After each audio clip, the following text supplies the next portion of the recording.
Section 17. Non-licensed activities, subdivisions, and property management. Arizona Market Introduction. From broker supervision to brokerage risk.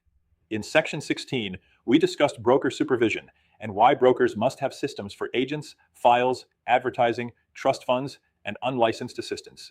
Now we move into 3 areas where supervision becomes extremely important: non-licensed activity, subdivisions, and property management.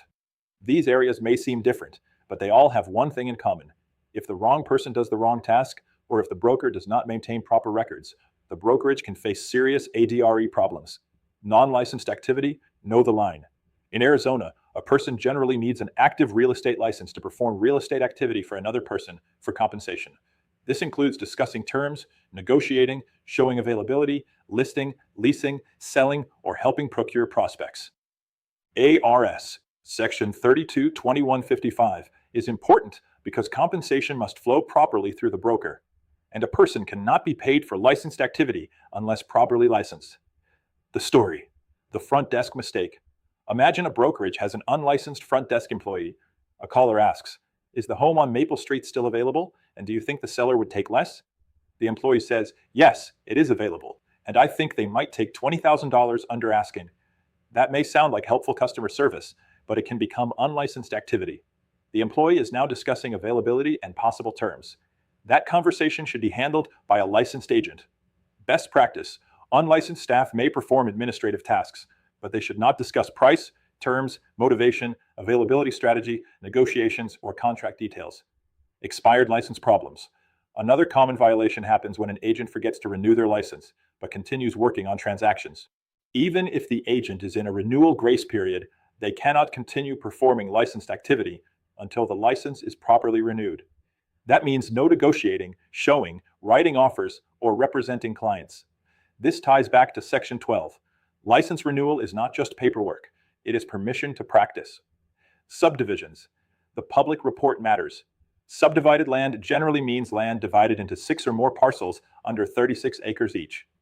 Unsubdivided land generally involves 6 or more parcels of 36 acres or more, but less than 160 acres each. Subdivision rules are designed to protect buyers from purchasing land without proper disclosure about roads, utilities, water, access, drainage, title, restrictions, and other important facts. Commissioner's Public Report.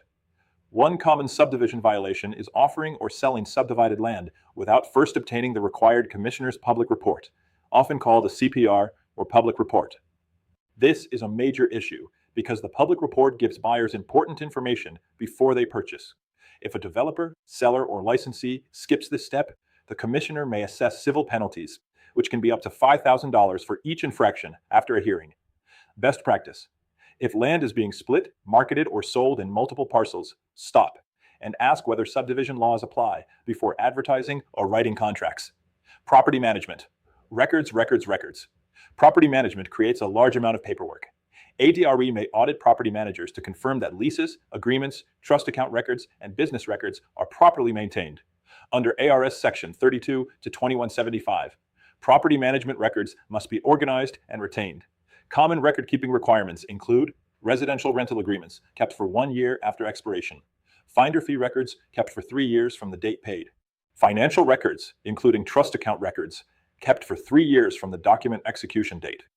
Property management agreements kept in an orderly filing system. Non-residential lease authority. Only the designated broker or the broker's authorized licensee may sign non-residential leases.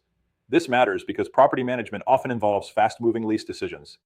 But speed does not remove the broker's duty to control who signs documents and who has authority. The broker's role. The broker must supervise property management activity just like sales activity. That includes trust accounts, lease files, owner agreements, tenant records, finder fees, deposits, and authorized signatures. A property management file should be easy to audit. If ADRE asks for the file, the broker should not have to search through random emails, desk drawers, or old folders to prove compliance. Non-licensed activity, subdivisions, and property management are high-risk areas because they involve legal authority, public protection, and detailed records. If Section 16 taught us that brokers must supervise the system, Section 17 shows us 3 places where that system must be especially strong: who may perform licensed activity, when land sales require public reports, and how property management records must be maintained. Online discussion question 1. Why should unlicensed staff avoid discussing price, terms, or availability strategy with the public? Answer. Because those conversations may cross into licensed real estate activity, which generally requires an active Arizona real estate license. Question 2. Why is a commissioner's public report important in subdivision sales? Answer. Because it discloses important facts about the subdivision, such as roads, utilities, water, restrictions, title matters, and other material information buyers need before purchasing. Question 3. Why is property management record keeping such a major broker responsibility? Answer. Because property management involves leases, trust funds, owner agreements, tenant records, and financial records that ADRE may audit.